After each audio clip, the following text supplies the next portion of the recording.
Hey, this is 777, and I'm back covering some gameplay breakdowns of Edenhorde Eclipse's trading card game. I'm very excited for the new update that should be coming soon. I keep hearing soon, soon, soon, but it does seem like it'll be coming fairly soon. And it's going to have updated designs, some gameplay mechanic changes, and my favorite, or most importantly to me, new cards. So that will be very exciting.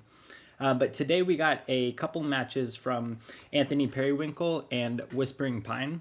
Both are players who have been featured on this channel before, but now they're going against each other. And I'm super excited since I'm not involved in this. I haven't seen these games before, and I'm curious to see how these strategies have evolved and how they're playing their cards.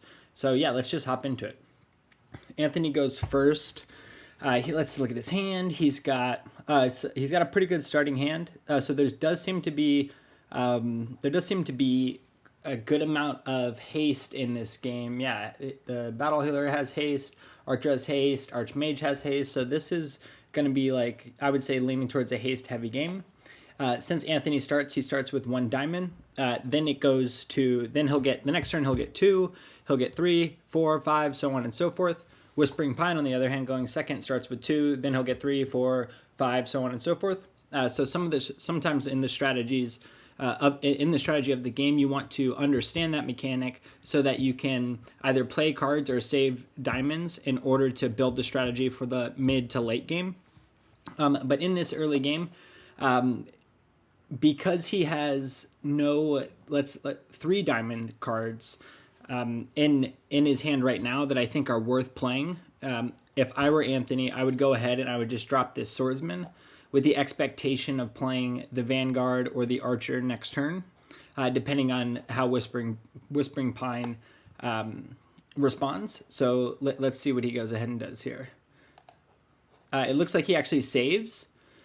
There's no real reason to save unless, like, he could get lucky next turn and then draw a 3, like a Blood Fury with haste. You know, it does look like the game is skewed more towards haste cards, so that would be a lucky draw. But right now he's going to have 3 diamonds next turn, and he's going to have to play. He doesn't have enough for this 4 cost card, so he's going to play one of these 2 anyway. So he might as well have just put the swordsman down first, and then he's going to have to play these. He'll have enough to play either of these 2 anyway next turn, so he'll be dealing more damage over time if he did it that way. But let's see. So Whisperingpine gets 2 cards. Goes ahead and puts both swordsmen down. So he starts with 2 diamonds, and then next turn gets 3. So in this situation, if I were him, I would have only played 1 swordsman. Because if I play 1 swordsman, I have 1 diamond left. Next turn, I get 3. That gives me 4 diamonds, in which both of these cards in his hand have 4 diamonds. So that kind of preserves his options for next turn. He is going to threaten more damage in the short term, but if I were Whisperingpine, I would have waited, knowing that how the diamonds increase over turns, particularly given if you're playing first or second. I think he would have made a different decision there. So let's see how it plays out. So again, he does what, a turn too late. You have to put down one of the 2 cost monsters anyway, or 2 cost cards anyway. And he goes ahead and puts the swordsman down. So if I were him, I would have put the swordsman down last turn, and then I also would have put the Vanguard down this turn. I think what he could have done here is put the swordsman in response to one of these other swordsmen, just so it doesn't really matter too much either way. Sometimes it's okay. Actually, most of the time it's okay in the early game to let the swordsman just go. Particularly if it's 1 swordsman. If it's 2 swordsmen, then he's doing 2 damage every turn, and that can add up. But in this situation, I would have gone and put the swordsman down in front of another swordsman, because I know that next turn I can respond with 2 damage, and I'll have cleared one of his spaces. So that puts me in an advantage moving towards the mid game, if that makes sense. This is fine though, because it'll be 2 damage versus 3 damage, and ultimately it's not how it plays out. But if there was no other cards played, then Anthony would end up winning. So let's go ahead and see what Whisperingpine does. So he gets the Lancer with haste. He puts it down. So you see how he would have had 4 damage, right? And then if if he did have 4 damage, then he could have put the battle healer down in front of the Vanguard, got some health back, tanked a hit, got more health back, knocked out the Vanguard, and he would be in a much more commanding position. So I think that first decision that he made is going to end up biting him, or it is biting him right now. We'll see how the game evolves after this, but with the cards he has right now, putting the Lance in front of the Vanguard is okay. It's okay because you're doing damage immediately. You're preventing the return damage from Anthony with this 2-cost card that attacks back. It's going to do one damage back because of Lancer's ability. So Lancer has haste, so it does 2 damage directly. The next turn, Vanguard's going to attack this Lancer. This ability spiked inflicts 1 damage to its attacker as a form of retaliation. So the Vanguard is going to knock out the Lancer. Then the Vanguard is going to have 1 health left. Then you can come down, because you will have enough diamonds in the next turn. You can come down with the battle healer, finish off the Vanguard. Meanwhile, you're preventing damage done to you, and then you'll also rejuvenate health with this ability. So if I were Whisperingpine, that's given the current board state, that's what I would be planning for, assuming that Anthony doesn't put down anything too threatening there. So yeah, let's see how Anthony responds. He has 3 cards, so he can't put down anything. In this case, you might want to push the advantage here and remove the swordsman and put the archer down just to progress and do 2 damage. My cat just jumped up on me here. Relax, cat. Yeah, sit there. Yeah, in this case, you might want to put the... it's worth considering to remove the swordsman and put the archer down to just advance the damage more, since Whisperingpine is ahead, and that can accumulate a lot quicker. Because you're going against a person, I would say maybe opt to do that, and you have really good cards for the following turns. It's possible that he's saving it for this Warlord, but this Warlord doesn't have haste, so a defensive response can be mounted against this thing pretty quickly, even with the cards that he has in his hand right now.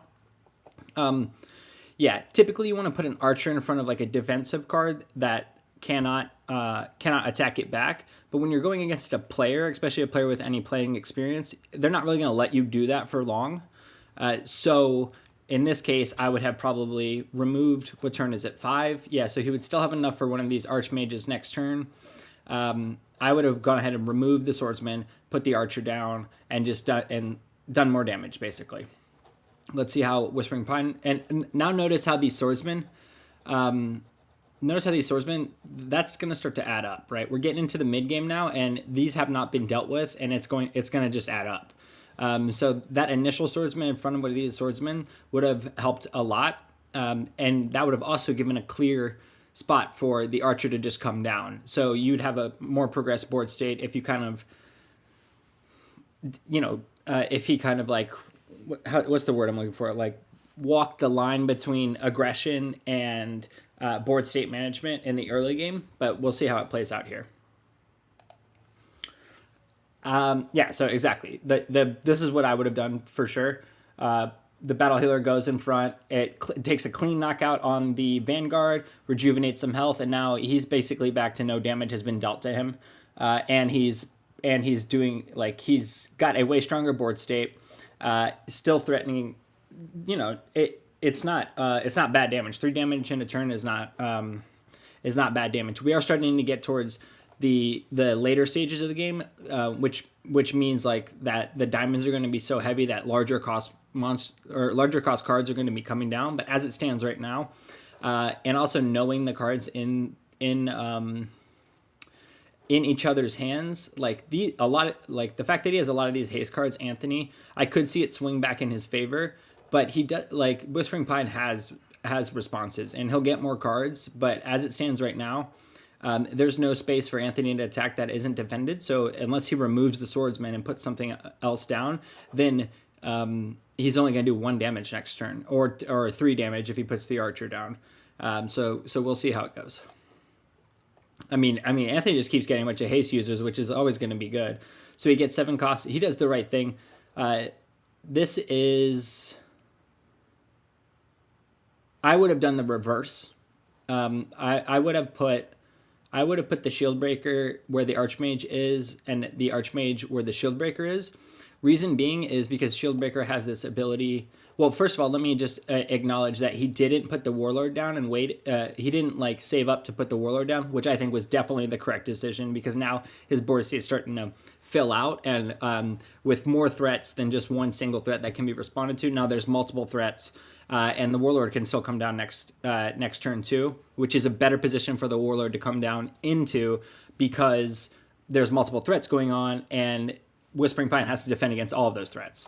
But with what he played, I would have actually done the reverse. I would have put Archmage in front of Battle Healer, Shieldbreaker in front of Swordsman. And the reason being is because the Shieldbreaker has this ability, Armored, which nullifies the first attack received from an enemy card. That attack is going to be 1 damage, so you can use 1 damage cards to proc this shield ability, and that's kind of like the most efficient use of how to get rid of that shield ability. So what you want to do as the person using it is save that as much as possible. So they both do the same amount of damage, 2 damage. They're going to knock out the Battle Healer in 2 turns anyway.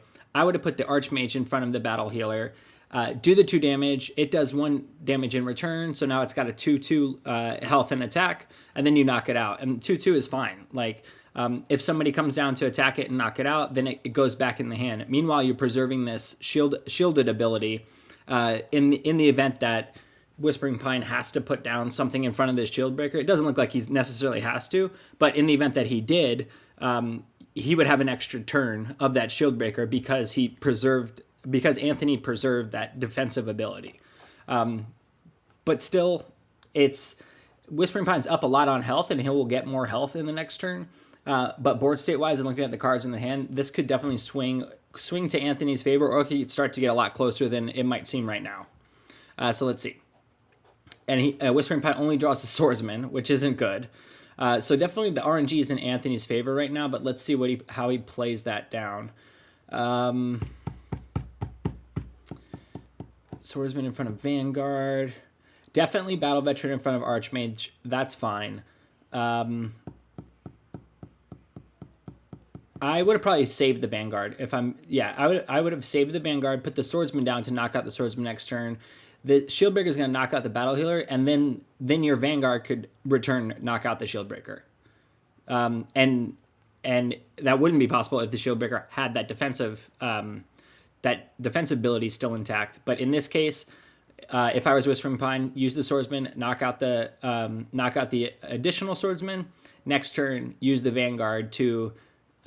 It would take a turn, but it would be able to clear the board, and then you're starting to get more of a commanding position. Although you're still very, very far behind at this point in terms of board state. Like, you're up on points, but in board state you're significantly far behind, because this Archmage has haste. You know that as soon as the Battle Veteran knocks it out, Anthony can just go ahead and put it back down in the same spot and knock out the Battle Veteran. So it's like nothing. It's like nothing ever happened. And in these later turns, he's going to have so many diamonds, or the diamonds start to accumulate so much that it doesn't matter. You're not really damaging him in terms of his ability to budget out resources, because we're in the later stages. So, I lost my headphones. 1 second. Yeah. So that's that. I think. Let's just see how Anthony responds. As it states right now, Whisperingpine's up a significant amount, but he's gonna have to draw some good cards in order to actually close out this game. Anthony's got way less health, but he's been drawing really good cards, and he definitely has the potential to swing it. He's not down too close to where some sneaky plays could win. Let's see how it goes. So he had 5 health, so he put the Archmage down. Yeah, that's what I would have done there. He put Archmage in front of Swordsman. Yeah. That's definitely what I would have done there. There's I don't really see any alternative plays that would have made sense. Maybe Archer in front of Vanguard just to sneak a couple extra points. But at this point in the game, because this Archer has haste, saving it is a really good idea. Because if he can claw back to a close game, then he can, this is his trump card, the Archer. If it ends up being he has 1 life left and Whisperingpine has 2 left or something, he can just go, whoops, I win. There you go. So I definitely would have made that play also. I think Anthony's in a fairly commanding position now. And, as you see, Whispering only has a swordsman, so this might not end well. Draws the Brute. In this case, Brute goes in front of Archmage because the Brute can knock out the Archmage in one turn. And then Swordsman goes in front of Shieldbreaker. It'll take a turn to knock it out. But, well, actually, maybe he might be thinking, like, I'm going to put the Swordsman in front of here to just keep the Archmage on the field. Because he has 2. Yeah, it doesn't really matter. I probably would have put Brute in front of Archmage and Swordsman in front of Shieldbreaker just to be able to chip away at this. But it is not looking good at all, really. Yeah, and I'm not even sure if those first couple of turns differences would have helped. I mean, it definitely would have got the game closer, just making those optimal plays. But right now, he has 0 cards in his hand, and Anthony has endless cards in his hand because of these. So it is not looking good. Yeah, of course, drop. See, like I said, he can just put the Archmage back in the same position and knock it out. And those Archmages are just always going to be there. Let's see, he puts the Brute in front of the Vanguard. He would have had 3 left. He could put the Arch down. Yeah. That's the right play. So you just put the Brute down. You're fine. You might have to worry a little bit about this Brute the following turn. But you can defend against that with the Archer if he wants. Or he could just put the Warlord down, accept a turn of getting hit, and then just has way too strong of a commanding position. So let's see how it goes. Hopefully he draws something to make it competitive. That makes it a little bit more competitive. But the board is going to start to get completely cleared, except this Brute. So we'll see how this goes. You have to put the Vanguard there. There's no other play he can make. Let's see how it goes. Does put the Warlord down. He's saying, I'm just going to accept this turn of 3 damage. He has 6 damage left. So even if Whisperingpine drew his own Archer with haste, he could not win the game the next turn. I don't know if Anthony was making this calculation, but that's definitely a calculation I would have made. So if Anthony had 5... if he had 5 health left, then I would have put the Archer in front of the Brute because there's the potential for Whisperingpine to win the next turn if he draws his own Archer, right? But he doesn't. Even this Tower Guard, which now we know doesn't have haste, but in some situations it could have haste, they can only do maximum of 2 damage. So the only way for Whisperingpine to win this game this turn is if he drew a Berserker with haste. Berserker being a 7-cost card that does 5 attack and does the difference between attack and health. So if he had the difference between their attack and the opponent's health. So if he draws Berserker with haste and he puts it in front of either of these 2 health monsters, then he wins the game. If not, then Anthony's going to win the game. He might still have 1 additional turn. Yeah, 5. So he'll have 1 additional turn. But, we'll see how that goes. Oh, so he gets the Battle Healer. This is interesting. The Battle Healer will protect against the Brute and do some health. So this is definitely not over now. Anthony's only going to do 2 this next turn, which puts him at 5. He still has this. Okay, so this is definitely getting a lot closer. I also would put the Battle Healer right there, right? You just have to defend against the most damage, and it doesn't get knocked out, so that's even better. So the Battle Healer is increasing that delta, so he has 7 again. So this is going to be hard for Anthony to close out, but it's still very, very much dependent on Whisperingpine getting a good card off the top of the deck. So we'll see how it goes. I think the decks are pretty random. It is a preset deck of 24 cards that seem to be randomly generated at the beginning of a game, not per draw. I hope it's that way. If that's the case, then if the game is balanced, then Whisperingpine should be getting good cards because he's got pretty bad cards for most of the early game. But I don't know, don't hold me to that. I have to actually talk to the devs on if that's the case or not. If there's if there's a similar similar card pool in terms of costs, haste users, and things like that when the decks are pre-created, or when the decks are created in a game. If it's just completely random all the time, then it's still possible. Like the likelihood of Whisperingpine drawing better cards would be less. But I don't know. That's all pure speculation. But down to the meat of it now. Now let's see. What does Whisperingpine need to win the game? One of these archers with haste would be really good. Back-to-back archers with haste would win. Anything with the Berserker or the Blood Fury's ability that also has haste would also contribute to winning the game, because then he could just put it in front of this Archmage, and no, he would still need one more attacker for the following turn. So I think his best bet is to get some archers or to get the big Berserker with haste, and then he'd win the game. For Anthony right now, he's going to do a lot of damage this turn. So he's going to knock out this Vanguard. He's going to knock out this Brute. And then he's going to do 2 damage. So he really just needs Whisperingpine not to win the game this next turn. And then Anthony will win the game with just the following turn having too much damage on the board. There might be some defensive cards that could save Whisperingpine a turn. He would do 2 damage, which would put him at 5. He's going to get one more damage, so that I have him at 6. Yeah, so any of the defensive cards, if they have haste, would also buy Whisperingpine a turn. But yeah, so Anthony just needs Whisperingpine not to draw a defensive card, not to draw a Berserker with haste, or an Archer with haste, and then he's going to win the game. So let's see how it goes.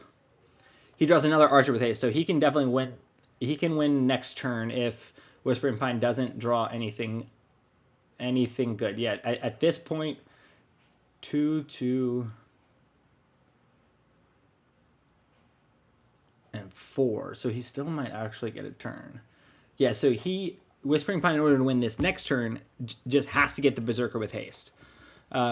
If not, then he can still buy a turn by getting the Royal Protector. The Royal Protector, that is a defensive card that moves across the board. Without that, then Whisperingpine's going to lose. So let's see. He gets a Berserker hit with haste. It doesn't matter where he puts it. He wins the game on the last turn. Yeah, that's it. Wow. Super lucky off the top, but played to his outs. Like, that's what he needed to do. He was really, really on his back foot. Anthony got a lot of really good cards and it was fairly commanding. I think Anthony could have won earlier by playing more aggressive with those archers, right?